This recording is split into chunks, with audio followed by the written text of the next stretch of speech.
Diskusi-diskusi politik kita hari ini menghangatkan pertanyaan tentang kemana atau quo vadis Jokowi setelah tidak lagi menjabat sebagai penguasa nomor satu di Republik ini.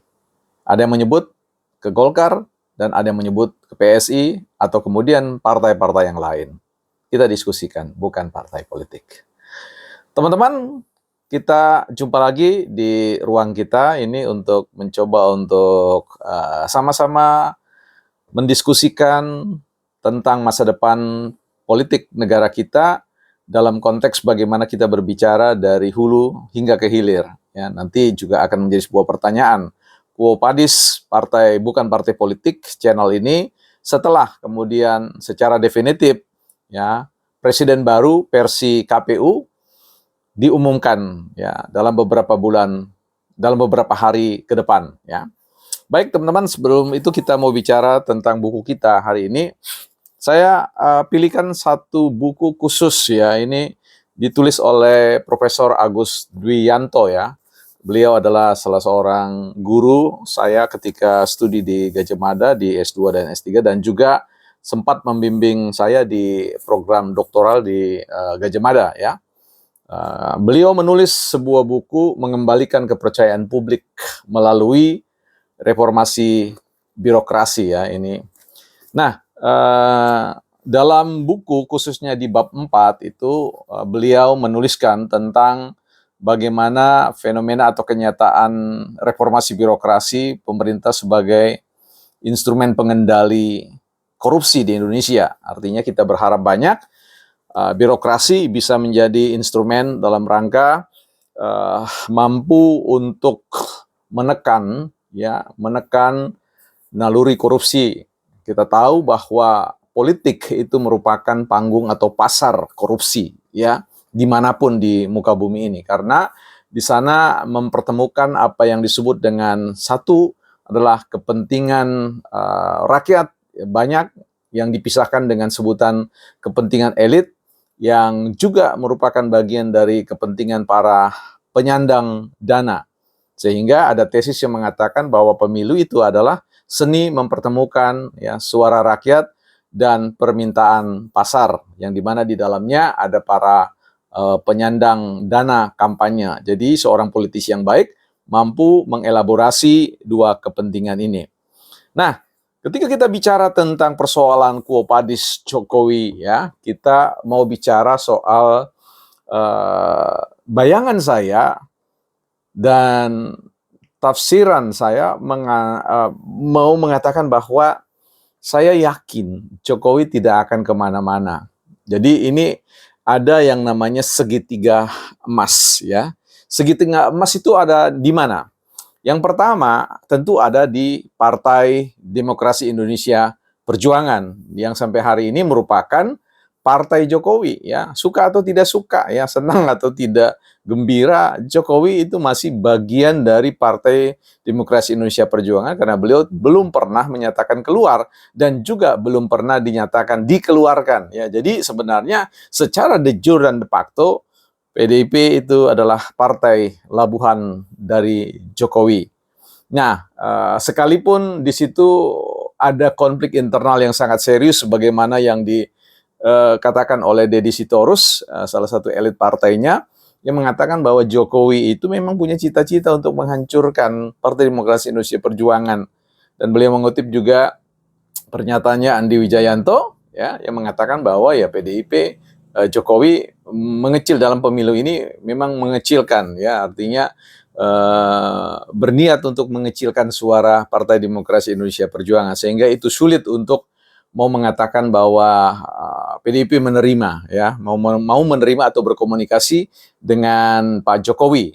Ya, tentu kita masih ingat bahwa ada statement yang mengatakan dari sekjennya Bu Mega akan mau bertemu ya, berkomunikasi dengan Pak Jokowi setelah pemilu usai dan PDIP Pak Ganjar keluar sebagai pemenang ya. Nah, ini tentu dinamika dan ini saya kira urusan internal Pak Jokowi dan juga rekan-rekan di Partai Demokrasi Indonesia Perjuangan. Saya kira tentu komunikasi itu tetap perlu dilakukan ya, terlepas dari sebuah syarat-syarat ya. Tetap komunikasi itu adalah mencoba untuk menjembatani dua pikiran dan dua perasaan ya, seperti itu.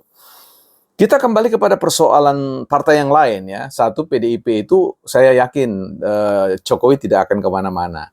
Nah, segitiga bentukan itu kemudian terjalin pada konteks hubungan garis komunikasi antara Partai Golkar yang di situ adalah ada Gibran ya selaku anak presiden atau anak Pak Jokowi ya, maksudnya bukan anak presiden, anak Jokowi yang tentu Pak Jokowi tidak perlu harus hadir di sana karena representasi genetiknya ada di sana ya.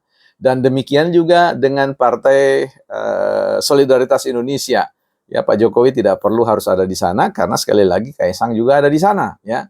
Jadi menurut saya tiga partai inilah yang merupakan partai segitiga emas Jokowi dalam konteks menatap 5-10 tahun ke depan bahkan lebih dari itu ya. Karena itu dinamika percakapan-percakapan di ruang publik bahwa Jokowi akan ke Golkar, akan ke PSI, saya kira dia ada di situ dalam konteks politik, garis politik, dan tentu dalam konteks advokasi keberpihakan kepada masyarakat, ya kepada rakyat. Jokowi tidak harus ada di mana-mana secara katakanlah formal, sekalipun kita tadi sudah mengatakan beliau masih sebagai anggota Partai Demokrasi Indonesia Perjuangan. Jokowi adalah simbol perlawanan rakyat ya. Saya tidak mau menyebut wong cilik karena banyak sekali partai-partai itu apalagi PDIP ini yang selalu mengatakan wong cilik, partai wong cilik, partai wong cilik. Saya kira ini sebuah tidak cocok lagi untuk selalu dijual ya.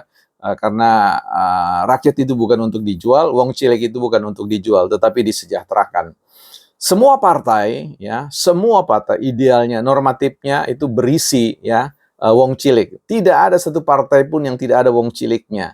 Nah, karena itu seperti saya katakan tadi bahwa partai itu adalah pasar ya di mana terjadi pertemuan antara penjual dan pembeli. Ya, partai politik adalah penjual, ya, rakyat adalah pembeli.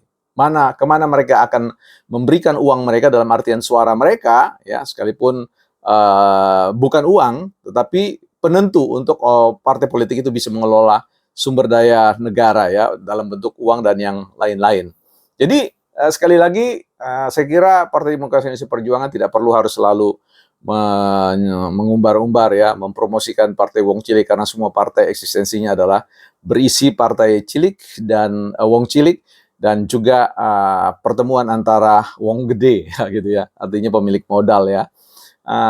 Jadi sekali lagi kita berbicara tentang dua bagian ya. Bagian yang pertama bicara tentang rakyat yang memberikan suara dan elit yang memberikan dana kampanye. Sehingga kedua-duanya bagi seorang politisi itu penting untuk menyampaikan pandangan-pandangan, untuk menyampaikan dukungan-dukungan, bahkan gagasan-gagasan kebijakan apa yang akan diambil.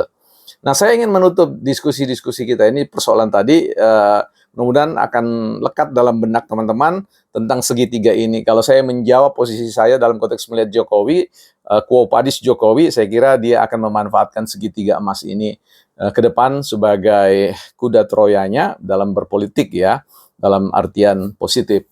Nah, saya mau menekankan bahwa dalam konteks politik ya, tidak pernah ada satu konteks keadilan ya yang seperti yang kita bayangkan ya ketika itu di luar panggung politik. Karena ketika kita bicara tentang Richard Neuburg, dia mengatakan sulit sekali kita mau menegakkan keadilan di dunia yang penuh dengan dosa ya. Sekali lagi apalagi berbicara tentang politik. Politik itu punya standar keadilannya sendiri ya.